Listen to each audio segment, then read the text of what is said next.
এই চাকরানি একটি মাছ রান্না করে, এরপর সেটাকে কয়েক টুকরো করে সেখান থেকে সে নিজে এক টুকরো খেয়ে ফেলে, আর মাছের কাঁটাটাকে বিড়ালটাকে দিলে বিড়ালটা খেয়ে ফেলে। এরপর সেখানে রাজার প্রজারা আসলে চাকরানি মাছটা তাদের হাতে তুলে দিলে তারা মাছটাকে নিয়ে রাজমহলে চলে যায়। আসলে এই মাছটির অনেক কাহিনী রয়েছে। আসলে এই রাজা ছিল নিঃসন্তান, তার কোনো সন্তান হচ্ছিল না, এর কারণে সে অনেক দুঃখে জীবন যাপন করছিল। সে সবসময় ভাবতো আমি মারা যাওয়ার পরে এই রাজ্য কে চালাবে।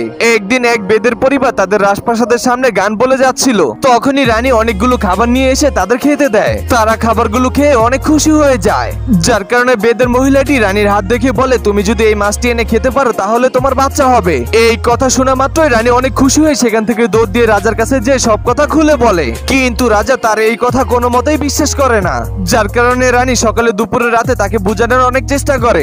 এক পর্যায়ে রাজা অসহ্য হয়ে তাদের সৈন্যদেরকে বলে এই মাছটি ধরে নিয়ে এসো। তখন সৈন্যরা নদীর কাছে যে এক জেলেকে বলে তুমি এই মাছটি ধরে নিয়ে এসো, কিন্তু